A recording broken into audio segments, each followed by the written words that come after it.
Good afternoon, everyone. My name is Josh Jacobowski. I am the Information Systems and Data Analysis Division Director for the DLGF. Today's webinar is going to focus on the 2024 sales data submission process, as well as the DLGF review, the compliance review process that we go through once all that data has been submitted to us. I'm starting my third year here at the department in this role. I've been doing this the past couple of years, so I've got 2 cycles here under my belt. I've learned a few things along the way here. I'm just going to do my best to be as informative and helpful as possible and pass on some tips and some information here that should hopefully help this process go smoother for you. And especially if it's your first time, I want to give you the information that you need to be able to get everything done for your first trip through here. I'm going to aim for, well, I was aiming for about an hour, but I'll speed things up a little bit and try and get you out of here around 3 o'clock. So we'll aim for about 50 minutes here, or 45 even if I can swing that. I want to make sure that we have time for questions at the end. So if I go through something too fast or there's something you don't understand, please make sure to throw a question in there in the question and answer box there in the chat. And if we don't get to it, if we run out of time and I'm just not able to get to your questions, please feel free to email those to us. I'll make sure that I have plenty of mentions here of different email addresses that you can contact in the event that you have a question on any of this stuff. We'll be happy to get to it. So with that, let's go ahead and get started. Oops. Yep. Okay, so before I get into any of the meat of the presentation, I do need to sort of announce this legal disclaimer that this presentation and other Department of Local Government Finance materials are not a substitute for the law. The following is not legal advice, just an informative presentation. The Indiana Code always governs in this. So like I said, I'm going to try and be as helpful and informative as possible, but please don't substitute this for the law. The Indiana Code is always going to be the kind of last line of defense there on that. I also want to introduce you to the rest of the team before I get to the information part of this presentation. So I mentioned there's my email address up at the top bullet point there. I'm the Information Systems and Data Analysis Division Director. I have 2 other folks working with me in the Data Analysis Division. Delbia Jones has been with me from the beginning, so this is also her 3rd cycle. She handles the western counties for me, does a great job with that. So if you are in one of the more western counties in the state of Indiana, Delbia will be your point of contact for a lot of the back and forth here in the sales compliance review process. And then Velvet Jones just started with us this summer. She's doing a great job so far and is handling the eastern counties for us. We're finishing up our fall compliance reviews, and Velvet's doing a great job there and is getting ready to dive into getting ready for her first sales compliance review session. So we're excited to have her on board. Lastly is just a quick link for the data inbox. That's hopefully the easiest one to remember there. It's just data@dlgf.in.gov. This is honestly probably the most important one out of these 4 links you're seeing up on the screen. This is the best way to get a hold of us, especially if you have a data related question. One of Delbia and Velvet's main tasks is to monitor this data inbox and make sure that we answer those questions and field those inquiries that come in as quickly as we can. So if you have a question either about this presentation or anything that has to do with the data analysis undertaken by the DLGF, please don't hesitate to contact us. The best way to get a hold of us there is at that data@dlgf.in.gov email address.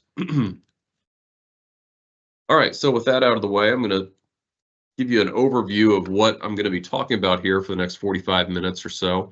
The webinar is going to be broken up basically into 3 parts here. That first part, I'm going to review the different items to consider as you complete your review of your county's 2024 sales data in preparation for submission via Gateway. This is a really important step. It's something that can really help smooth out the process if you can submit to us a clean set of data right from the get-go. It cuts down on a lot of the back and forth that then needs to happen for those counties who get an initial non-compliant status when we go through our compliance reviews.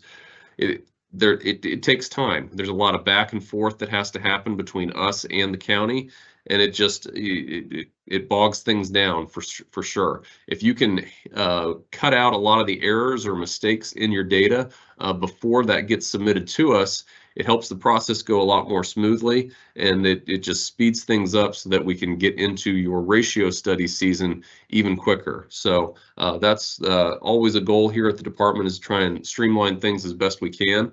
You can help us out on that by making sure that you do an internal review of your data before that gets submitted to us. I'm going to be going over that part of things in that first part of the webinar. The second third of the webinar will be reviewing how this actually happens. So once you've done your review and you've assessed that your data is in good shape and you're ready to upload that to us, I'll go into the website, or I'll have some screenshots here of the website that you will access that will then allow you to upload your data to us. Not only I'll go over the process for uploading your data, but also confirming, or affirming rather, that your 2024 sales data has been submitted for each month in the calendar year of 2024. And then that gives us a green light to begin our review process here starting in January and February. Lastly, I'll do a deep dive into the type of checks that we do, that the DLGF does as part of our compliance review process, what we're really looking at, and what's going to be an important part of making sure that your county is given a compliant status as part of our review process, and then also some information that will hopefully help you for the ratio study portion that starts basically right after the sales compliance reviews. The ratio studies are done by our assessment team, but we always look at the sales data as kind of a primer for that.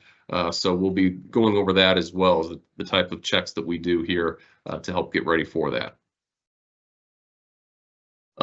In terms of the guidelines on how the data should be submitted to us, or when exactly it should be submitted to us, we do have it here in the Indiana Administrative Code. There is a requirement that sales data be uploaded on a monthly basis to the Gateway Sales Application site. I know that doesn't always happen with all of the counties over the course of a calendar year. We still have some that haven't submitted anything for 2024, I think. But we always want to try and encourage that as much as possible. We do have a lot of third parties who reach out to the department, who reach out to DLGF and request the sales information that we have, and that is a public information request that we have to fulfill. Oftentimes, they'll once we get that put together and send it out to them, they'll say, why does this county not have any sales data for 2024? Or why are we not seeing anything for county X? And that's because that nothing has been uploaded to us. So the more often that is done, if it's done on a monthly basis, that is really helpful. Our guidelines usually ask for that to be submitted by the monthly submissions to happen by basically the midpoint of the following month. So for instance, all of the January 2024 sales, we usually ask for those to be submitted by February 15th. All of the February sales, we again ask by about March 15th to have all of those submitted via the website. However, we aren't able to conduct any type of compliance review on it until we have the entire data set for the entire year. So I'm looking at that second paragraph now, where in Indiana code in the law, it requires that on or before February 1st, county assessors are to submit all sales disclosure records that have a conveyance date during the preceding year. So basically for this upcoming session, this upcoming sales data submission deadline, we need that information, the entire year's worth, submitted to us for all SDFs that had occurred in 2024, or the conveyance date rather was in 2024. We need that submitted to us no later than February 1st of 2025, again, so that we can get in there and really start doing these reviews in a timely manner to get you that feedback for the ratio studies that will occur next. So as promised here, I wanted to at least mention some of the things that you can do on your end that will help speed up the process in the long run. This hopefully should happen before data is even submitted to the department. If you can clean things up on your end and make sure that everything is in a in a good format and everything is valid, that cuts down on a lot of the back and forth then that needs to happen if a county is deemed non-compliant by our compliance reviews. So we always suggest that while reviewing sales disclosure records that have been entered into your sales disclosure software system, we would ask you to please ensure that all records have at a minimum at least one buyer and one seller listed, that there are valid dates for all of the date fields on the form.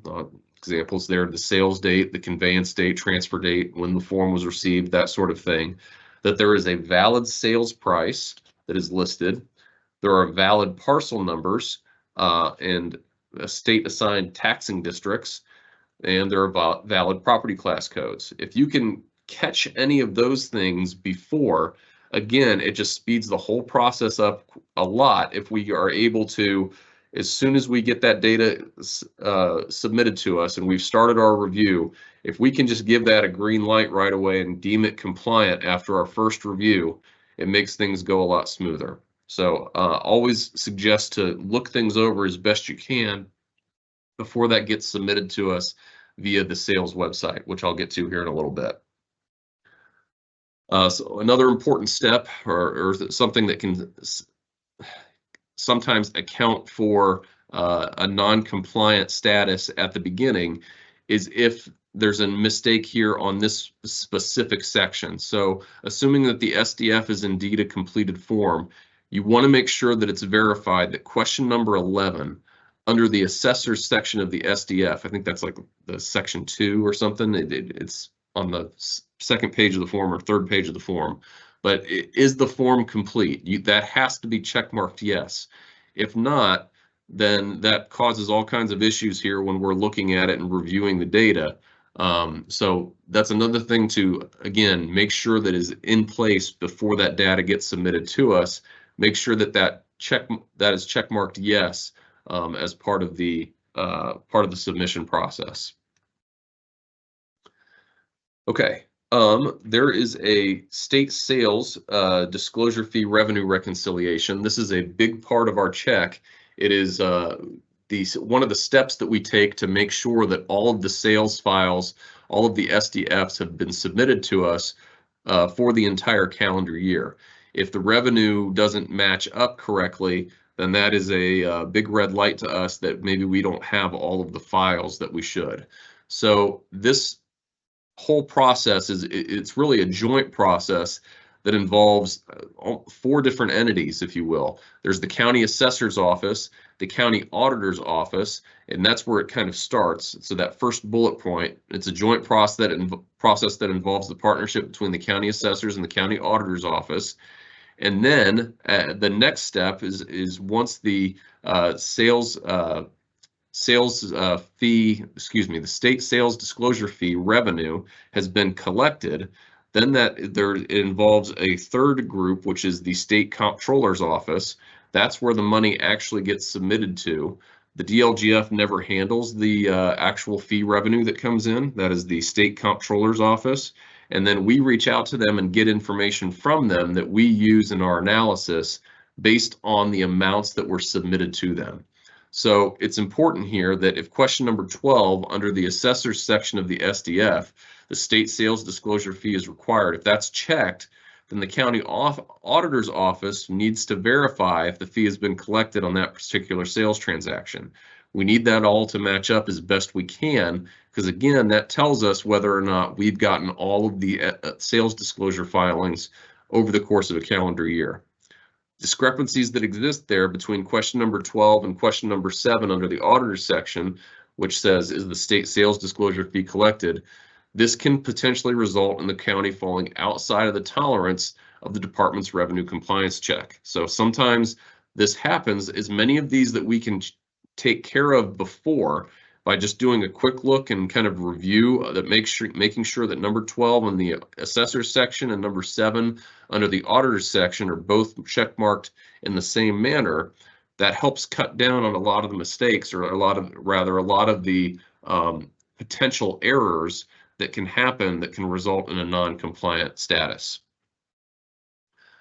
Also, some more information here. Certain sales disclosure transactions are eligible to be assessed by the state sales disclosure fee, and half of which is retained by the county and the other half is remitted to the state as part of the settlement process. As I mentioned, it's the state comptroller's office who handles that settlement, or who accepts the submissions from the county auditors. So for county auditors, we need you to verify that you've completed the fall 2024 settlement process with the comptroller's office, and then have remitted to the state any additional state sales disclosure fee revenue collected since the spring 2024 settlement.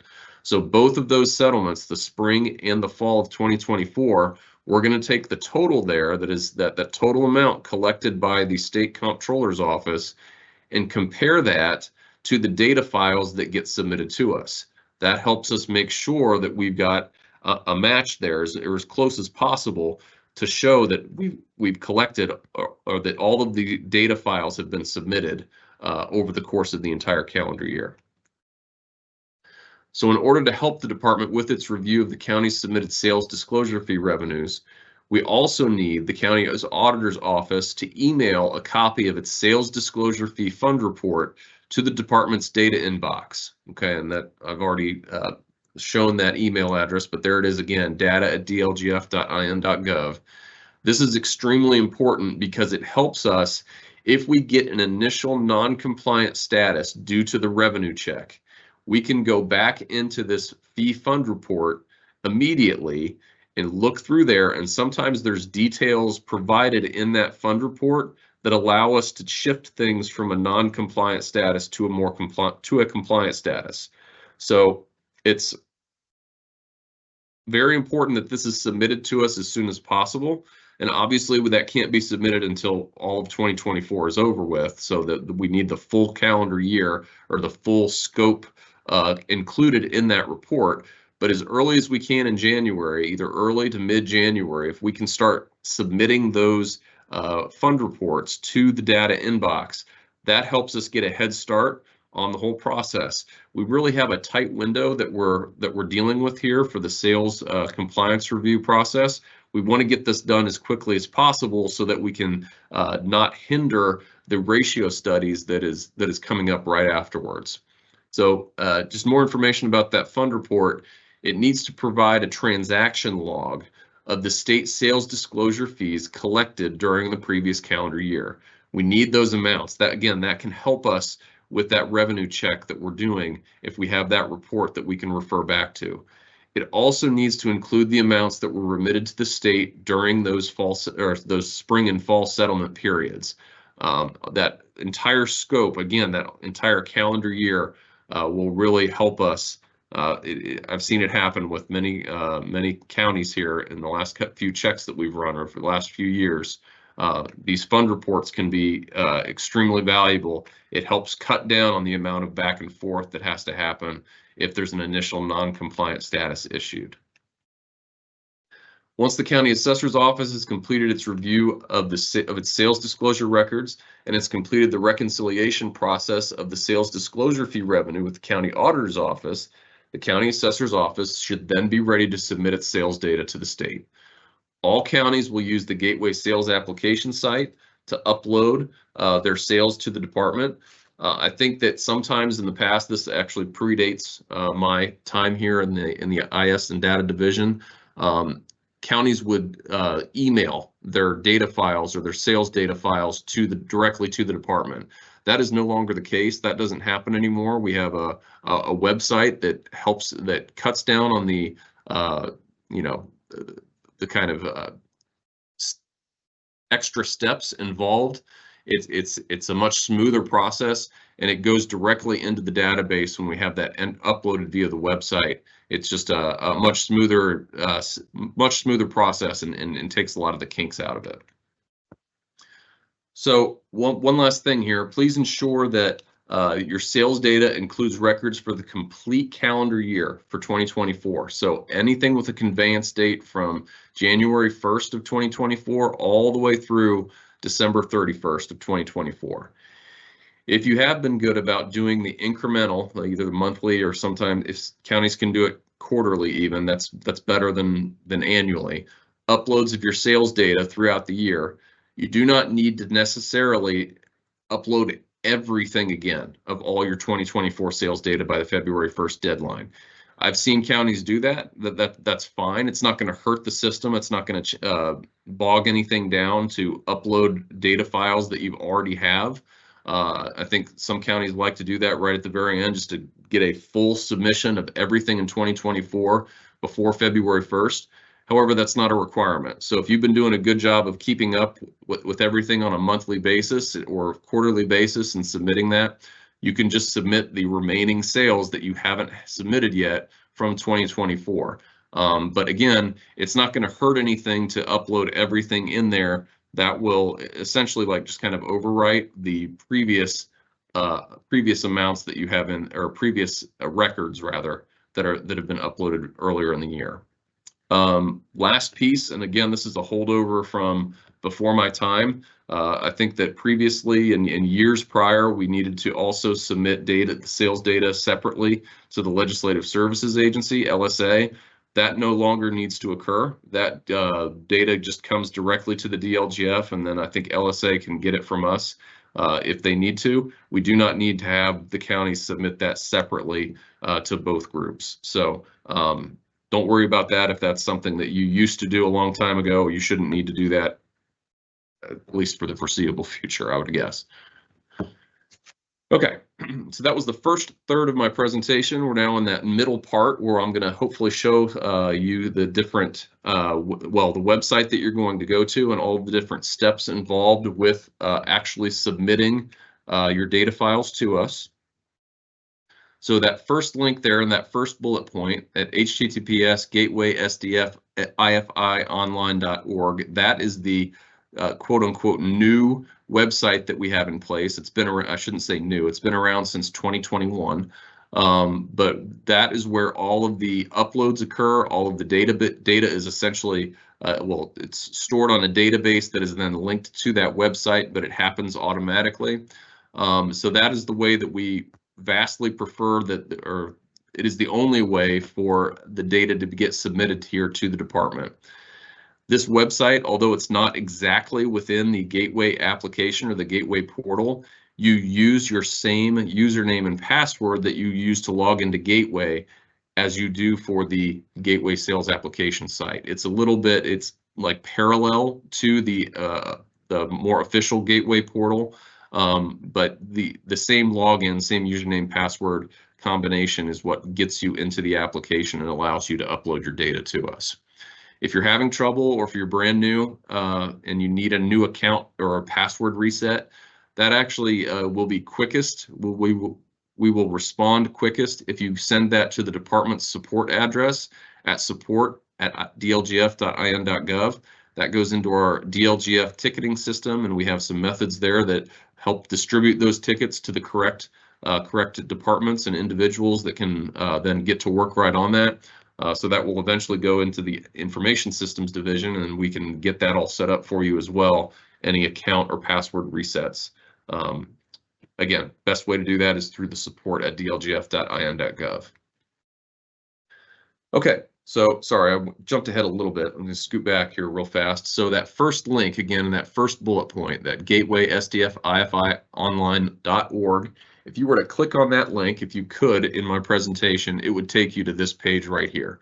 This is what things should look like. This is, again, it's not exactly within the Gateway portal. It's adjacent to that Gateway portal. But if you clicked, when you go to it, this is what you should see. We'll have that Gateway sort of banner across the top, and then you'll use your same username and login, or excuse me, username and password to then log into the application.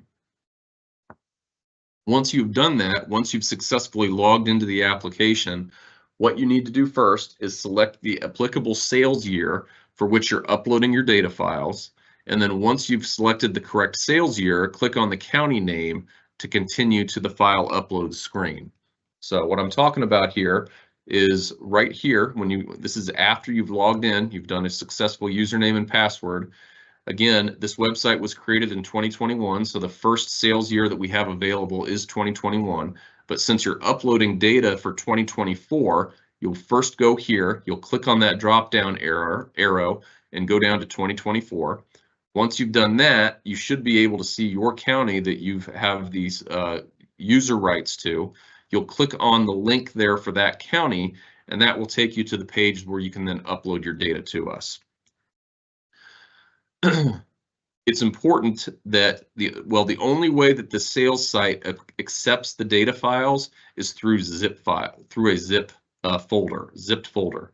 So the file upload page on the new sales site only accepts data files that are zipped together, and it has to contain all 5 of the sales disclosure data files. Even if there's not any records in those last 2 files, I don't even know how to pronounce that, but the last 2 that are listed there, there's the sale disk, the sale contact, the sale parcel, and then the 2 addendum files. I'm just going to say, even if those are blank, you still need to include those in the zipped up folder that then gets uploaded to the website. Otherwise, you're going to get an error that pops up, and none of it will be uploaded successfully. Sorry, I'm going to take a drink real fast. Apologies.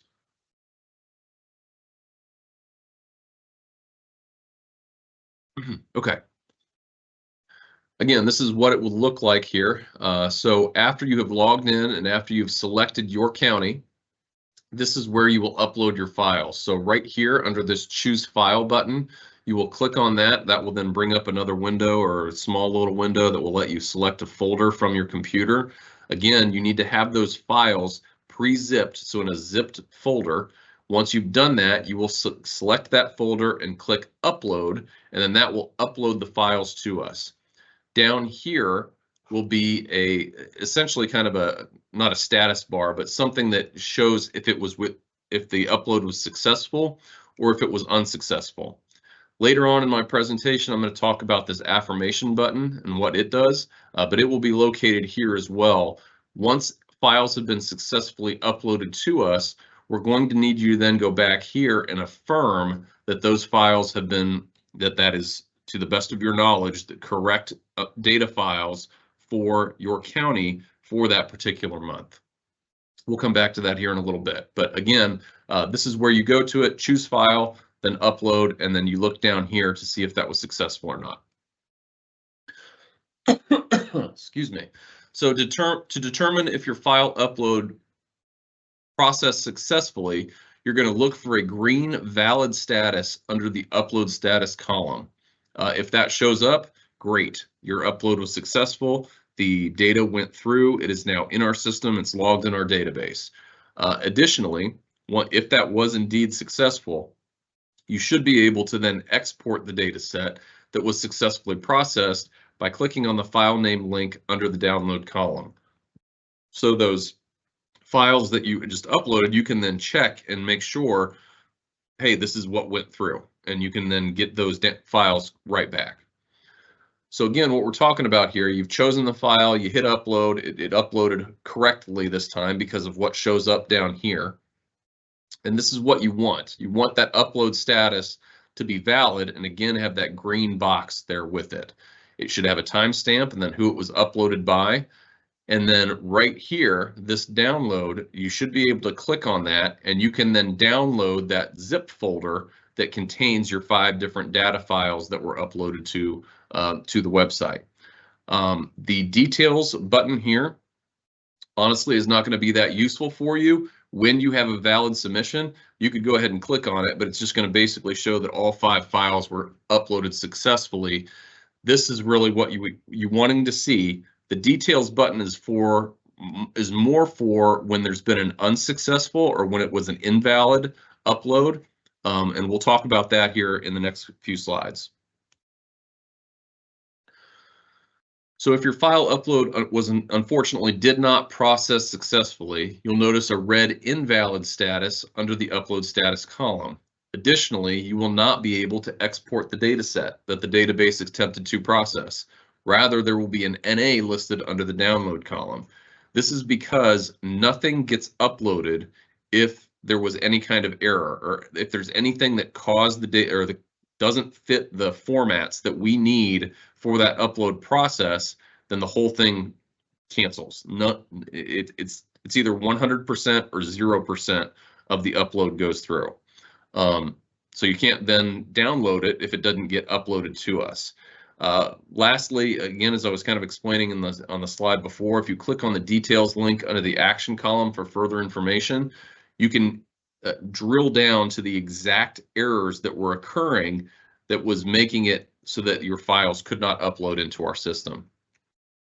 So this is what I'm talking about here. This is an invalid upload attempt. You'll notice that right here with the red box, if it's invalid. Again, we'll have the timestamp who it was, the upload was attempted by. Again, you can't download the data because nothing was uploaded to our system, so this will not be available. But here, if you were to click on the details, this is going to be very helpful. It will help pinpoint the errors or the issues that you were having in your files that were preventing an upload from occurring.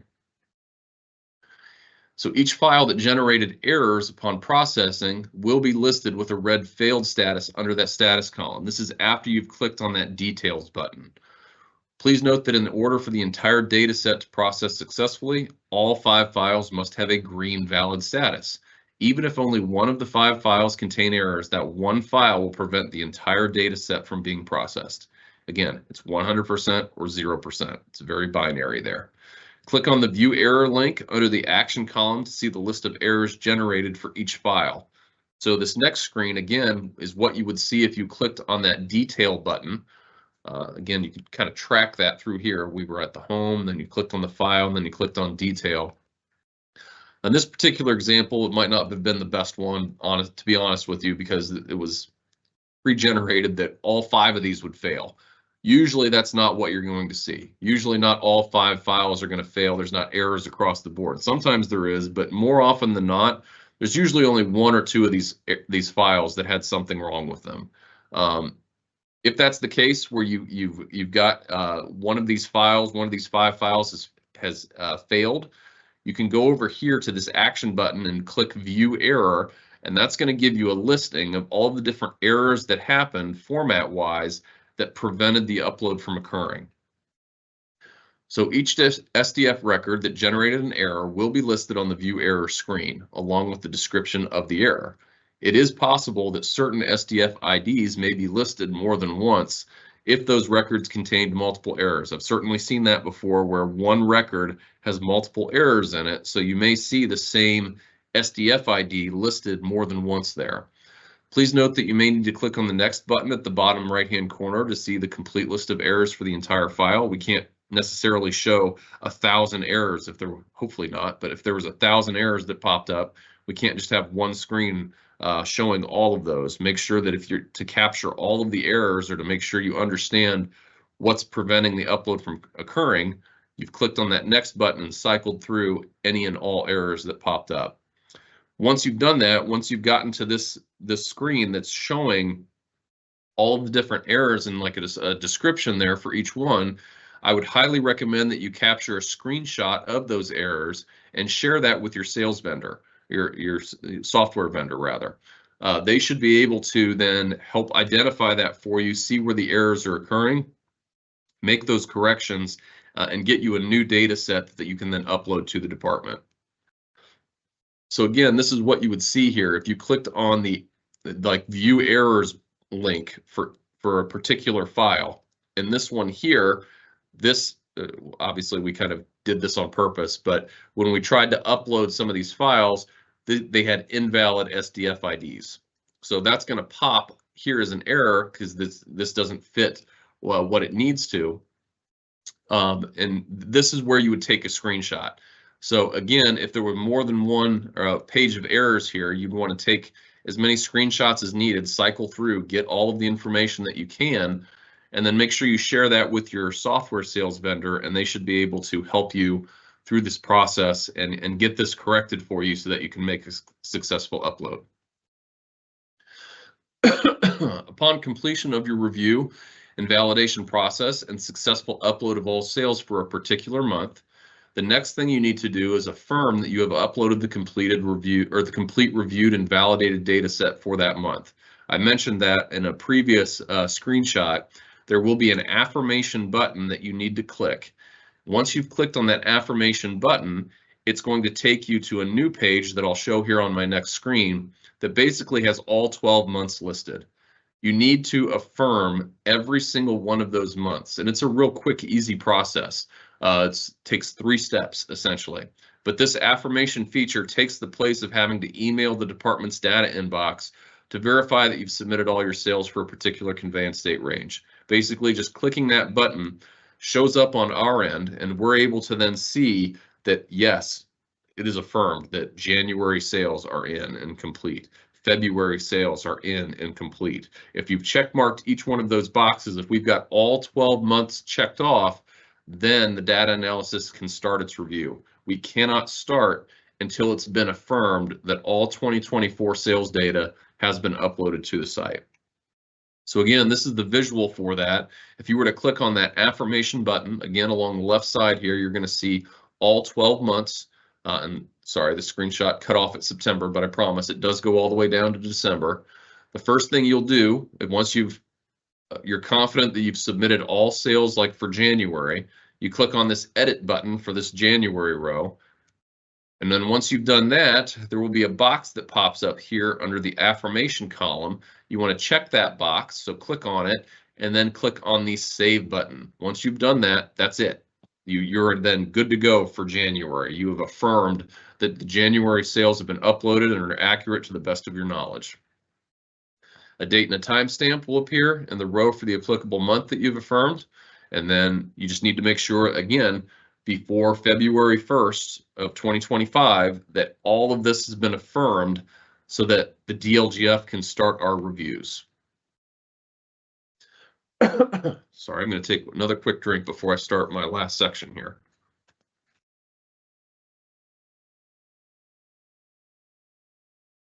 Okay. So this last process is going to be centered around what the DLGF now does with this data that's been submitted to us.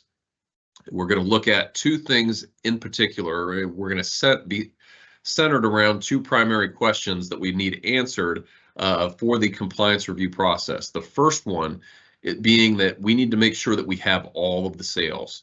All sales that were that should have been submitted for 2024, we have checks in place to make sure that we've received all of those. So that's the first thing that we're going to address, is have all the sales been submitted. And then the second thing is, well, all of those sales that were submitted to us, are they complete and accurate? So any missing critical data is going to come into effect there and potentially cause a non-compliance status for a given county. Again, if you can cut down on this as much as possible ahead of time by reviewing your sales before those get submitted to us, it makes things go so much smoother and so much easier. So highly suggest doing that, but then this is going to be what we'll be checking. So that first bullet point on the previous slide, where we check against to see that all sales for a specified conveyance period, again, this is going to be for all of 2024. So have all the sales for 2024 been submitted to us? Our primary way of resolving this, or checking to see if we have indeed all of the sales submitted to us, is to compare the revenue figures that we are seeing from the sales data submissions that have been uploaded via the website. We take those numbers, those amounts, and compare that to the amounts collected by the state comptroller's office. Obviously that's not going to be perfect always. There's sometimes a little bit off, that there's date ranges that don't fit exactly. So we have an acceptable error threshold that we allow. It needs to be, those need to have a match. Those revenue amounts need to have a match within this error threshold of 90% to 105%. If that's the case, your county will be deemed compliant for this check. If not, that's not the case. If it is outside of that error threshold, then that is a blinking red light to us that maybe we don't have all of the sales disclosure filings from that year. And we'll be reaching back out to you to try and rectify that, to make sure that we do indeed have all of the submissions, what's going on here, why is the revenue numbers off, that sort of thing. If this can be taken care of ahead of time before the data gets submitted to us, and that gets smoothed out a little bit more. It helps make the process easier. So to address the second bullet point, does the SDF data submitted appear to be complete and accurate? We run a series of checks to see if there's any missing critical data. And some of the things that I was mentioning here towards the beginning of the webinar in that first section, are buyers and sellers listed? Is the sales price listed? Are the taxing district and parcel number included? If we find records where that's not the case, where we're missing some of this critical data, we tag those records. And if enough of them occur where we have more than 2% of the records that were submitted to us, of the SDF records that were submitted to us, of the entire county, if that's over 2%, then we fall into a non-compliant status, and that's going to need to get corrected. So we'll have to go back through and have another submission. And again, we just have to have some back and forth there between the department, between the DLGF and the county to get these issues taken care of. Lastly, it's helpful to consider the Data Analysis Division's review of the sale data as the primer in the ratio study approval process. We're trying to help make things go smoother there with the ratio studies. So we provide some feedback and information on that. However, we don't base our compliant or non-compliant status on these. We're just trying to give, again, some helpful information to assist with the ratio study process. So the Data Analysis Division's review does not answer the following questions. Should a certain sale be marked valid for trending? Should a certain sale be included in a ratio study? If you have questions on that or those two specific questions, I'd encourage you to reach out to your assessment field rep. They will be a lot better resource than the data division for that. Okay, lastly, or not lastly, but the next step in the process is after we have completed our review, we will email you back. We will email the county and let them know the results of our findings. There will be 2 documents attached in that email. The first document is the sales issue workbook. That provides an itemized breakdown of the records that contained probable or possible errors based on our compliance checks. That's going to come in the form of an Excel file. And like I said, it's an itemized breakdown, so it provides a lot more detail, kind of line by line, if you will, of all of the potential errors that we found. That will, again, be in an Excel format. It will have 6 different tabs to it, potentially. But again, that's more of the granular level detail is provided in that sales issues workbook. The summary level detail will come in the form of the sales disclosure compliance report, and that will be a PDF. And I'll kind of walk us through some of the different pieces of that PDF here in the next few slides. But that will provide, again, just more of a high-level overview, how well your county did in each of the different sections that we run our compliance checks on. So as I mentioned, that Excel workbook, the sales issues workbook, contains up to 6 separate tabs, which provide a list of sales records that generated errors, either certain or possible, when the data was run through the various compliance checks. So these 6 tabs are as follows. There's the missing critical data section, and again, that's where there's just very much needed information that has been left out on pieces of the SDF record that is submitted to us. There are circumstances where we have sales duplicates, or it looks like we have sales duplicates on single parcel sales. So there will be a tab for those. We have similar to that potential sale duplicates on multi-parcel records. Those being considered for valuable consideration. Part 2 of the form, of the SDF form, which includes the county assessor checks, and then Part 3 of the SDF form, which is the county auditor checks. That missing critical data tab, again, this is in the issues workbook, will take you line by line for all of the records that we found that have mismatched or missing data between the sales file and the parcel file that was submitted to us here in the fall. Checks are performed on both the single and multi-parcel sales, but are separated out on the spreadsheet. The single parcel sales duplicate tab contains sales that are possible duplicates. I've seen it happen where there's instances where that's not the case, where we see something that looks like a duplicate, but it's not, which is important, which is what highlights the importance of kind of reviewing this issues workbook and making sure we're trying to just point out everything that we can that could be an error. So this is something you're going to want to check through on your own or with your office as best you can. Generally, these sales will contain different SDF ID numbers, but have the same parcel number, conveyance date, sales price, along with buyer preparer and seller listed. Again, we're just trying to really serve as like a spell check for you. If there's an error or something that your office may have missed, hopefully that we can find it and point it out to you here in this issues workbook. We'll have a tab for the multi-parcel sales. It's just like the single parcel sales. We'll have a tab for the valuable consideration that is going to contain a list of parcels that have a sales price that's greater than 0, but are then marked no for valuable consideration. That's obviously going to be a red flag there, or an issue that has happened. We'll have a section that focuses specifically on the county assessor checks. So we'll have a tab there in the issues workbook that looks at all of those potential issues, as well as a tab specifically assigned for the Part 3 county auditor checks, where there are possible discrepancies between those records marked as requiring a state sales disclosure fee and the amount of fee collected. Okay, so those previous slides that I was going through there talked about each of the different tabs within the Excel file. Here is a screenshot, if you will, of the 2020, the sales compliance report. So the PDF file that you will receive from us that gives a summary level review of our findings. I'm showing it like the whole thing right here, what it would look like. I'm going to take us through each section in the next few slides here and focus in, and hopefully you can see things a little bit better when I do that. So the top section here is again the highest level summary information. I think what most counties are going to care about more than anything else on this report is what's in box 3 there. You're going to see your actual compliance status based on our review, if you are compliant or if you are non-compliant. But we'll have other information up there as well, including the date of the report, when we received the sales files, and so on and so forth.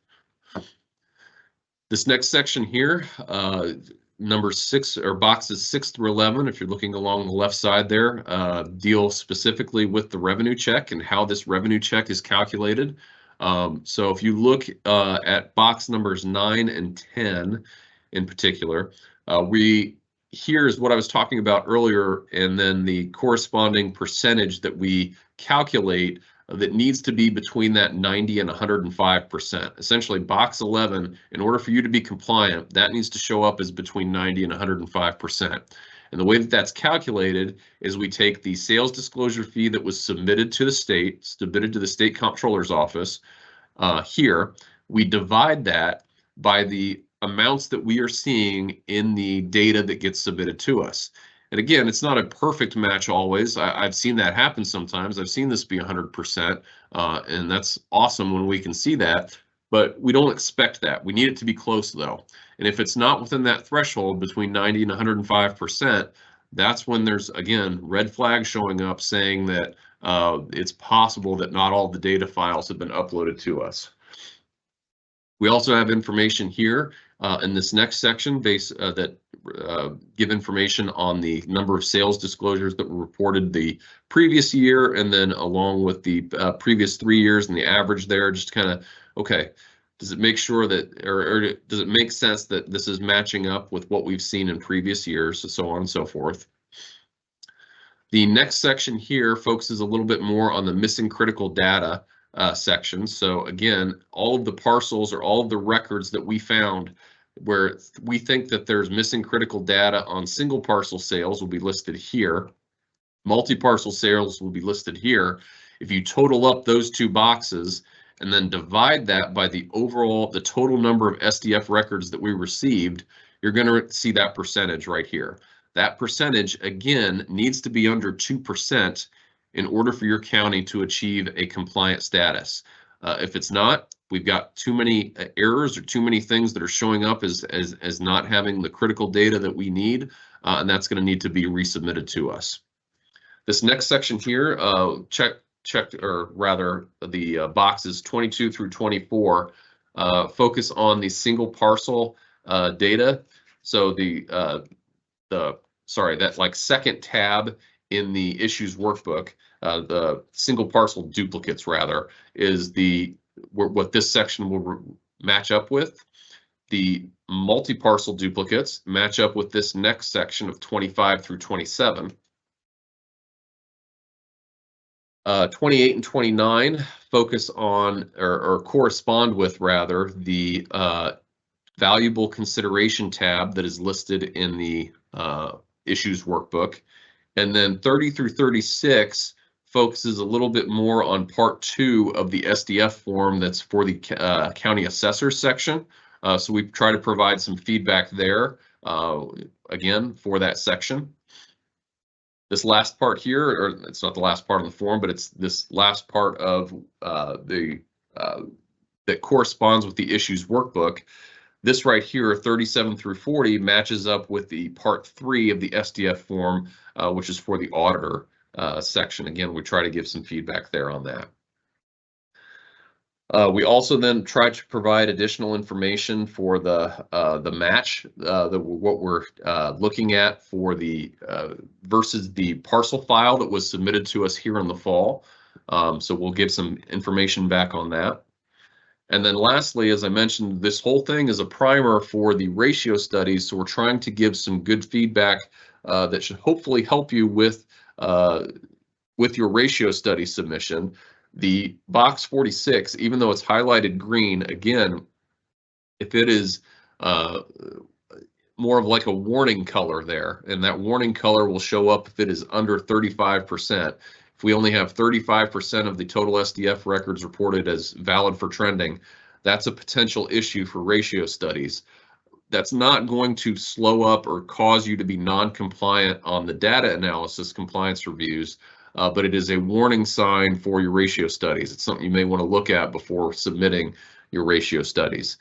Similar there with 47, the threshold that we have for like that green color. If you have a green color, you should probably be okay. If it's under 55% though for box 47, that's where a potential red light or red box might show up, and you might see a little warning there for that. If a county's sales data is deemed non-compliant by the Data Analysis Division, we need a review to occur. So the county must review the possible errors. Again, we'll give you that feedback via the issues workbook and the compliance review report. You'll have that feedback from us. We'll email it to you as soon as we got it. You'll need you to make any necessary corrections and then resubmit your sales data to us for another round of reviews. That happens the same way. You'll go to the sales application website. It will get uploaded in the same manner. You want to do it for 2024 and submit a fresh batch of files to us. We'll take those files, we'll do another review as quickly as we can. And again, if we're compliant at that point, we'll reach back out to you and let you know you're good to go. If we're not compliant, we'll have to do it again and kind of keep going through that. So as much as we can take care of that ahead of time, it's always beneficial. But once we've reached that compliant status, this essentially gives a green light to the assessment division to start their review and ultimate approval, hopefully, of the county submitted ratio study. So that will start that process, but that process can't start on our end with the assessment division until the sales data has been approved and you are in a compliant status with the data analysis division. All right, promise. Shoot, I didn't quite make the 3 o'clock. I'm getting close though. I promise. This is actually my last slide. I did want to just touch on this a little bit. So the sales application website, the SDF online search database, is available via that Gateway Sales application site. So that same site that you use to upload your data files, there is a public side to that site where anyone can go on and then look at or view those files that get uploaded to us. So it's important that we keep up with this as best we can. I mentioned also that the sales site was that new site was generated. We brought that online in 2021. So that will include all SDF files that the public can search, that interested third parties can look up and view via a public information request via that SDF online search database, but it's only good from 2021 onward. Now there is a link on the new website that goes back to the old website, and I know it's says there that on that link there, retired gateway SDF IFI online. It's not really retired, but it is the older website that is no longer used to upload your sales. However, it is still connected to the database for records from 2008 to 2020.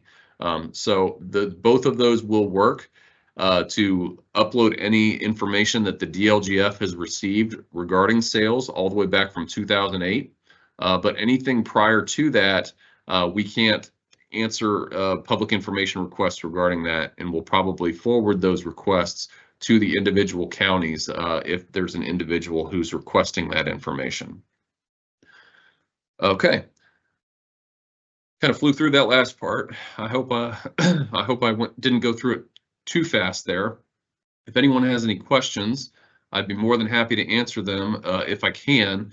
If not, if you don't think of them, if you think of like a week later, or a month later, or a year later, anytime, feel free to email us at that data@dlgf.in.gov. We're more than happy to answer questions if you have any.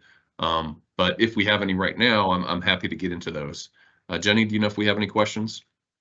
We don't have any questions, but I did want to go ahead and we'll just do a couple wrap-up items. But if you do have questions, as Josh said, please feel free to reach out to our data team. You can reach out to Josh and or myself, and I can get you to the right individuals to get those questions answered. So just as a reminder, later this week, you will receive an email that will include the video, the PowerPoint, the survey, and the CE form. If you want CE, this is valid for 1 hour of CE credit. You will need to self-report that by filling out the CE form. And if you're an assessor, you'll need to submit that to our office at education@dlgf.in.gov. If you are a different government official or staff member, you will need to submit that to either your association or your governing body, and they can record that information or give you instructions on how to record that information. As I've mentioned earlier, if you have any topics that you would like to see us cover for a webinar for next year, please include those in the survey. We do greatly appreciate all the survey feedback that we get, and we do make changes. We're working on the schedule for next year, and so we'd love to have any hot topics that you would like to see us covered. We'll also post all of the items on the DLGF website. The survey and the CE form are already posted, so you can go ahead and access those now if you would like to, as well as once the video is up on our YouTube channel. If you are a subscriber, you will get a notice that that is available as well. So we do appreciate you joining us, and we hope that you can see us and join us in December for our next webinar for 2024, and then submit your ideas for 2025 for webinars. So thank you all for joining us today, and we hopefully will see you in December.